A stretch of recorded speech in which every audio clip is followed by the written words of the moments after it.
இயேசுவில் மிகவும் பிரியமானவர்களே, திருவருகை காலத்தின் 2ஆம் ஞாயிற்றுக்கிழமையில் இருக்கிற நமக்கு இன்றைய வாசகங்கள் மனித எண்ணங்களையெல்லாம் கடந்தவர் இறைவன் என்கிற ஒரு சிந்தனையை கொடுத்து பரந்த மனத்தோடு இறைவனை அணுக நம்மை அழைக்கின்றன. எல்லா மதங்களிலுமே இறைவன் மனிதனை சந்திக்க வருவதாக அல்லது மனிதன் இறைவனை சந்திக்க செல்ல வேண்டும் என்பதாக சிந்தனைகள், வெளிப்பாடுகள் இருக்கத்தான் செய்கிறது. ஆம், எப்படி இறைவனை சந்திக்க வருகிறார்கள்? தங்களையே வருத்தி கொண்டு ஒடுக்கிக் கொண்டு இறைவனை சந்திக்க முயல்கிறார்கள். அல்லது இறைவன் மனித உருவிலே அவதாரங்களாக, வார்த்தைகளாக, செயல்களாக, ஏதாவது ஒரு அறிகுறியாக வெளிப்பட்டு மனிதர்களோடு தொடர்பு கொள்கிறார். இப்படித்தான் நமது மனித எண்ணங்களை கொண்டு இறைவனின் வருகையை நினைக்க முடியும் அல்லது எதிர்பார்க்க முடியும். ஆனால் இதற்கெல்லாம் அப்பாற்பட்டவராய் இறைவன் வரவிருக்கிறார் என்கிற ஒரு அருமையான செய்தியோடு இன்றைய வாசகங்கள் வருகின்றன. ஆம் பிரியமானவர்களே, இன்றைய முதல் வாசகத்தை எடுத்துக்கொள்ளுங்களேன். எசாயா புத்தகம் 11ஆம் அதிகாரம் 1 முதல் 10 வரையிலான வசனங்கள். இறை வருகையை குறித்த ஒரு வித்தியாசமான வெளிப்பாடாக இருக்கிறது. ஆம், எல்லாரும் நலமாயிருப்பார்கள், ஓநாய் செம்மறியாட்டு குட்டியோடு தங்கியிருக்கும், சிறுத்தை புலியோடு படுத்துக்கொள்ளும், சிங்கக்குட்டியும் கொழுத்த காளையும் கூடி வாழும், பச்சிளம் குழந்தை அவற்றை நடத்தி செல்லும், பசுவும் கரடியும் ஒன்றாய் மேயும், சிங்கம் மாட்டை போல வைக்கோல் தின்னும், பச்சிளம் குழந்தை விரியன் பாம்பில் வளையில் விளையாடும் என்றெல்லாம் நாம் இயல்பாக எதிர்பார்க்காத ஒன்றை நடப்பதாக கூறுகிற வாசகங்கள். அதாவது, நீ உனது எண்ணத்தினால் எதிர்பார்க்கவே முடியாத அளவுக்கு ஒரு வித்தியாசமான முறையிலே இறை வருகை இருக்கும் என்பதை குட்டிக்காட்டுகின்ற ஒரு வாசகம். இன்றைய நற்செய்தி பகுதியிலே திருமுழுக்கு யோவான் மக்களை தயார் செய்கிறார். இறைவனின் வருகைக்காக தயார் செய்கிறார். இவர்களது எண்ண ஓட்டங்களை கண்டவர், நீங்கள் சடங்குகள் வழியாக இறைவனின் வருகைக்காய் உங்களை தயார் செய்ய முடியாது, மாறாக வாழ்வின் வழியாக தயாராகுங்கள் என்கிறார்.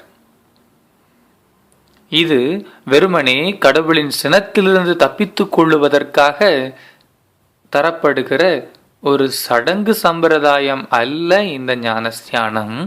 மாறாக உன் மனமாற்றத்தின் வெளிப்பாடு, வாழ்வின் மாற்றத்தின் வெளிப்பாடு என்று சொல்லி அவர்களது எண்ண ஓட்டத்தை மாற்றச் சொல்கிறார். இறைவனின் வருகையிலே நீங்கள் உங்கள் மனதினால் தயாராகுங்கள் என்று அவர்களை நற்கனி தருகிற மரங்களாய் வாழ வேண்டும் என்று அழைக்கிறார். இறை வருகையின் போது சூழல் வித்தியாசமாக இருக்கும் என்று எசாயாவும், இறைவன் வருகிற பொழுது உன் மனநிலை எளிமையாய், தெளிவாய், விசாலமாய் இருக்க வேண்டும் என்று திருமுழுக்கு யோவானும் தயார் செய்கிறார்கள். இந்த எதிர்பார்ப்பின் மாற்றம், இந்த சிந்தனையின் மாற்றம் நமது வாழ்வில் மாற்றத்தை ஏற்படுத்த வேண்டும் என்கிறார் புனித பவுலடிகளார். ரோமையர் புத்தகம் 15ஆம் அதிகாரம் 7ஆம் வசனம். கிறிஸ்து உங்களை ஏற்றுக்கொண்டது போல. அவர் எப்படி நம்மை ஏற்றுக்கொண்டார்? நாம் எப்படி இருந்தாலும் சரி என்று கிறிஸ்து நம்மை ஏற்றுக்கொள்கிறார். நாம் எந்த நிலைமையில் இருந்தாலும் கிறிஸ்து நம்மை ஏற்றுக்கொள்கிறார். நாம் அவரை விட்டு விலகியே சென்றாலும் அவர் நம்மை ஏற்றுக்கொள்கிறார். நாம் வேண்டாம் என்று சொன்னாலும் அவர் நம்மை ஏற்றுக்கொள்கிறார். அவர் நமது எல்லா சூழலிலும் நம்மை ஏற்றுக்கொள்கிறார். கிறிஸ்து உங்களை ஏற்றுக்கொண்டது போல நீங்களும் ஒருவரையொருவர் ஏற்றுக்கொள்ளுங்கள் என்கிறார் புனித பவுலடிகளார். ரோமையர் புத்தகம் 15ஆம் அதிகாரம் 7ஆம் வசனம். ஆம், அப்போது கடவுளை பெருமைப்படுத்துவீர்கள். ஆம் பிரியமானவர்களே, இறை பிரதிபலிப்புகளை, இறைவனின் பிம்பங்களை அடுத்தவரில் பார்க்கிற பொழுது நாம் ஒருவரை ஒருவர் கிறிஸ்து நம்மை ஏற்றுக்கொண்டது போல ஏற்றுக்கொள்கிறோம். இப்படி நம்மையே இறை வருகைக்காக தயாரிக்கின்றன இன்றைய வாசகங்கள். நம் எண்ண ஓட்டத்தை கொஞ்சம் விசாலப்படுத்த இறைவன் நம்மை ஏதோ சடங்கு சம்பிரதாயங்களுக்காக அழைக்கவில்லை, மாறாக வாழ்வின் மாற்றத்திற்காக அழைக்கிறார். இந்த வாழ்வின் மாற்றம் என்பது மனித எண்ணங்களுக்கெல்லாம் அப்பாற்பட்ட ஒரு அருமையான சந்தோஷமான ஒரு நிலை.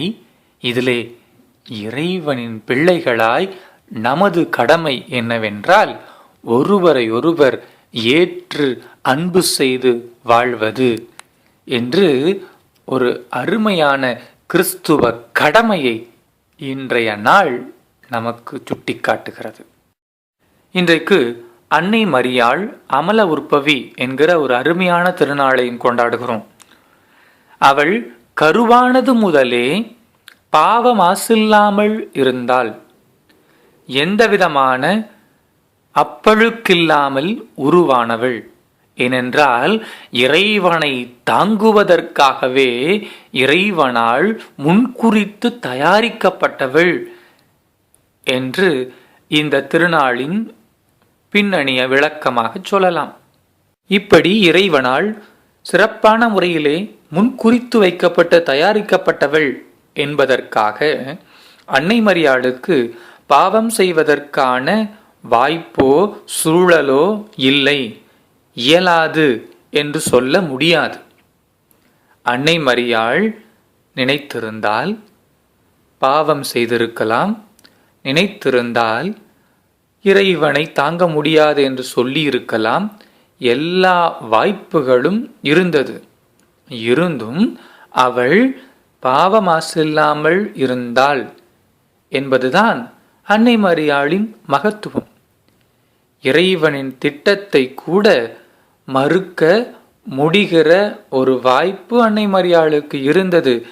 ஆனாலும் அவள் தனது வாழ்வை முழுவதுமாய் இறைவனுக்கு அர்ப்பணித்தாள். இதுதான் அன்னை மரியாளிடம் நாம் காண்கிற ஒரு அருமையானதொரு காரியம். இறைவன் அன்னை மரியாளுக்கென்று ஒரு திட்டத்தை வைத்து தயாரித்ததைப் போல நமக்கும் பல திட்டங்களை வைத்து தயாரிக்கிறார். ஆனால் நாம் இறை திட்டத்தை பல வேளைகளிலே முறியடித்து விடுகிறோம். அன்னை மரியாள் இறை திட்டத்திற்காய் தன்னையே அர்ப்பணித்தாள். ஆம் பிரியமானவர்களே, இறை திட்டம் நம்மிலே செயல்பட நம்மை அர்ப்பணிப்போம். அதற்காக பரந்த மனத்தோடு இறைவனை அணுகுவோம் என்கிற ஒரு செய்தியையும் இன்றைக்கு இறைவன் நமக்கு தருகிறார். இந்த எண்ணங்களோடு நம்மையே தயாரிப்போம். பாலன் இயேசு நம் உள்ளங்களில் பிறப்பாராக.